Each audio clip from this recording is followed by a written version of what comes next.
ആധുനിക കേരളത്തിന്റെ സാമൂഹിക ചരിത്രത്തിൽ നിർണായകമായേക്കാവുന്ന ഒരു നിയമനിർമ്മാണത്തിന് സംസ്ഥാന സർക്കാർ ഒരുങ്ങുന്നു.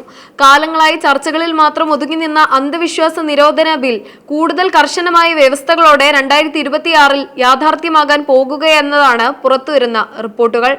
വെറും ആചാരങ്ങളെ നിയന്ത്രിക്കുക എന്നതിലുപരി ഡിജിറ്റൽ കാലത്തെ പുത്തൻ തട്ടിപ്പുകളെ കൂടി നിയമത്തിന്റെ പരിധിയിൽ കൊണ്ടുവരുന്നു എന്നതാണ് ഈ നിയമത്തിന്റെ പ്രത്യേകത.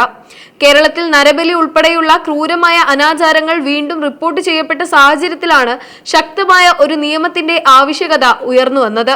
മുൻപ് VS അച്യുതാനന്ദൻ സർക്കാരിന്റെ കാലത്തും പിന്നീട് പിണറായി സർക്കാരിന്റെ ആദ്യ കാലയളവിലും ഇതിനായുള്ള ശ്രമങ്ങൾ നടന്നിരുന്നു. എന്നാൽ വിശ്വാസവും അന്ധവിശ്വാസവും തമ്മിലുള്ള നേർത്ത രേഖ എങ്ങനെ വേർതിരിക്കുമെന്ന ആശയക്കുഴപ്പവും മതസംഘടനകളുടെ എതിർപ്പും ഈ നീക്കങ്ങളെ മന്ദീഭവിപ്പിച്ചു. നിലവിൽ കേരള യുക്തിവാദി സംഘം നൽകിയ ഹർജിയിൽ ഹൈക്കോടതി ഇടപെട്ടതോടെയാണ് നടപടികൾക്ക് വേഗത കൈവന്നത്. നിയമപരിഷ്കരണ commission vice chairman K Sasidharan Nair, മുൻ DGP ജേക്കബ് പുന്നൂസ് എന്നിവരടങ്ങുന്ന വിദഗ്ധ സമിതിയാണ് പുതിയ നിയമത്തിന്റെ കരട് രൂപപ്പെടുത്തുന്നത്. സമൂഹത്തിന് ഹാനികരമെന്ന് കണ്ടെത്തിയ 34ഓളം വിഷയങ്ങളെയാണ് സമിതി നിലവിൽ പരിശോധിക്കുന്നത്. കുറ്റകൃത്യത്തിന്റെ സ്വഭാവമനുസരിച്ച് ഇവയെ പ്രധാനമായും 3 ആയിട്ടാണ് തരംതിരിച്ചിരിക്കുന്നത്.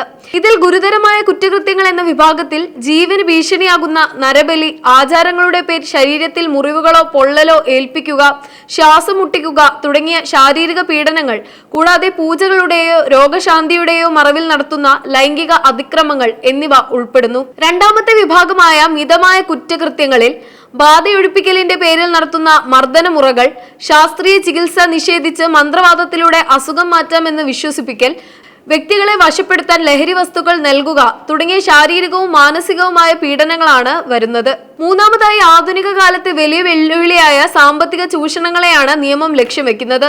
സോഷ്യൽ മീഡിയ വഴി വ്യാജ അത്ഭുതങ്ങൾ പ്രചരിപ്പിക്കുക, അമാനുഷിക ശക്തിയുണ്ടെന്ന് അവകാശപ്പെട്ട് ഏലസുകളും മോതിരങ്ങളും വിറ്റ് ലക്ഷങ്ങൾ തട്ടുക, നിധി ലഭിക്കുമെന്ന് വാഗ്ദാനം നൽകി പൂജകൾ നടത്തുക തുടങ്ങിയ തട്ടിപ്പുകൾക്കെതിരെ കർശന നടപടികൾ ഈ നിയമം ഉറപ്പാക്കുന്നു. അന്ധവിശ്വാസ നിരോധന നിയമത്തിൽ കുറ്റകൃത്യങ്ങളുടെ തീവ്രതയനുസരിച്ച് കഠിനമായ ശിക്ഷാ നടപടികളാണ് വിഭാവനം ചെയ്തിരിക്കുന്നത്.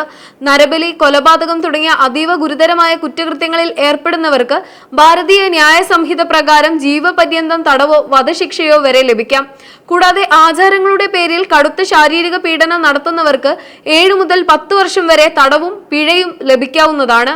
ബാധയൊഴിപ്പിക്കലിന്റെ പേരിൽ മർദ്ദിക്കുന്നവർക്കും ശാസ്ത്രീയ ചികിത്സ തടയുന്നവർക്കും 3 മുതൽ 7 വർഷം വരെ തടവ് ലഭിക്കുമ്പോൾ, സാമ്പത്തിക തട്ടിപ്പുകൾക്കും ഡിജിറ്റൽ മാധ്യമങ്ങളിലൂടെയുള്ള വ്യാജ പ്രചരണങ്ങൾക്കും 1 മുതൽ 3 വർഷം വരെ തടവും പിഴയുമാണ് ശിക്ഷയായി ആലോചിക്കുന്നത്.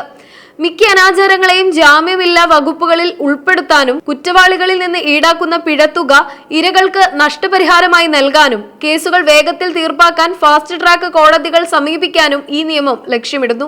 മുൻപത്തെ കരട് ബില്ലുകളിൽ നിന്ന് വ്യത്യസ്തമായി ഡിജിറ്റൽ മാധ്യമങ്ങളിലൂടെയുള്ള അന്ധവിശ്വാസ പ്രചാരണത്തിന് പുതിയ റിപ്പോർട്ടിൽ വലിയ പ്രാധാന്യം നൽകുന്നുണ്ട്.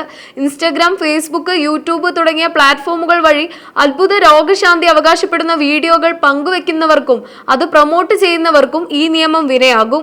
നിയമം നടപ്പിലാക്കുന്നതിന് മുൻപായി വിപുലമായ ജനകീയ ചർച്ചകളാണ് സർക്കാർ ലക്ഷ്യമിടുന്നത്. മതസംഘടനകൾക്കും സാമൂഹ്യ പ്രവർത്തകർക്കും പൊതുജനങ്ങൾക്കും ഈ വിഷയത്തിൽ തങ്ങളുടെ അഭിപ്രായങ്ങൾ രേഖപ്പെടുത്താൻ ഏപ്രിൽ 27 വരെ സമയം അനുവദിച്ചിട്ടുണ്ട്.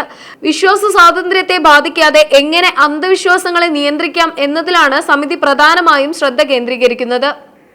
അറിവിനും ശാസ്ത്രബോധത്തിനും പ്രാധാന്യം നൽകുന്ന മലയാളി സമൂഹത്തിൽ ഇത്തരം നിയമങ്ങൾ വൈകിയാണെങ്കിലും വരുന്നത് സ്വാഗതാർഹമാണ്. എങ്കിലും നിയമം ദുരുപയോഗം ചെയ്യപ്പെടാതിരിക്കാനുള്ള ജാഗ്രതയും അത്യാവശ്യമാണ്.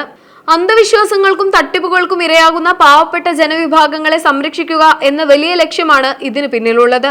വിശ്വാസങ്ങളെ ഹനിക്കാതെ തന്നെ അവയുടെ മറവിൽ നടക്കുന്ന ക്രൂരതകളെയും സാമ്പത്തിക ചൂഷണങ്ങളെയും ഇല്ലാതാക്കാൻ ഈ നിയമത്തിന് സാധിക്കുമെന്ന് കരുതപ്പെടുന്നു.